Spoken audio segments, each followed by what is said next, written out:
সর্দার সর্দার সর্দার কি হয়েছে? মানুষ আবার তোর মশা প্রজাতি শেষ করে ফেলতেছে কিভাবে? কেউ তালি বাজিয়ে মারছে, আবার কেউ মশাকে বল মনে করে ব্যাট দিয়ে বাড়ি দিচ্ছে, আরেক পাগল তো মশাকে তামাক মনে করে খেয়ে ফেলছে। এই নে জাদুই পানি খেয়ে নে, এটা খেয়ে তুই যাকে কামড়াবি সেই মানুষ থেকে মশা হয়ে যাবে।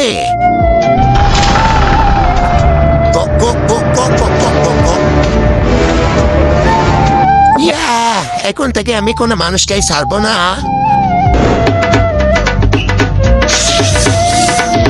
মশার দলে তোমাকে স্বাগতম। বাথরুম কেন হচ্ছে না চালা? তোর আর বাথরুমই করতে হবে না। কি মরার মতো ঘুমাচ্ছে শালা, এর তো এক ফোঁটা না, এর আজকে পুরো এক বালতি রক্ত খেয়ে নিব।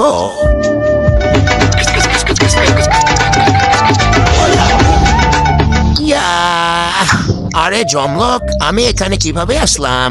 তার আগে দেখবো কে কে শয়তানকে হারিয়ে আল্লাহকে ভালোবাসে। যারা আল্লাহকে ভালোবাসে তারা এই ভিডিওতে লাইক আর সাবস্ক্রাইব করে দাও, আর যারা শয়তানকে ভালোবাসে তাদেরকে লাইক সাবস্ক্রাইব করার দরকার নেই, কমেন্টে আল্লাহ আল্লাহ লিখে যাও। আরে মশা, তুই যে মানুষের রক্ত খেয়েছিস ও 5 মিনিট আগে বিষ খেয়ে মরে গিয়েছে। আমার বউ ইঁদুর মারার ওষুধ দিয়েছিল আর আমি ভুল করে খেয়ে ফেলেছি। আবে সালা, তুই মরলি আমাকে কেন এভাবে মারলি?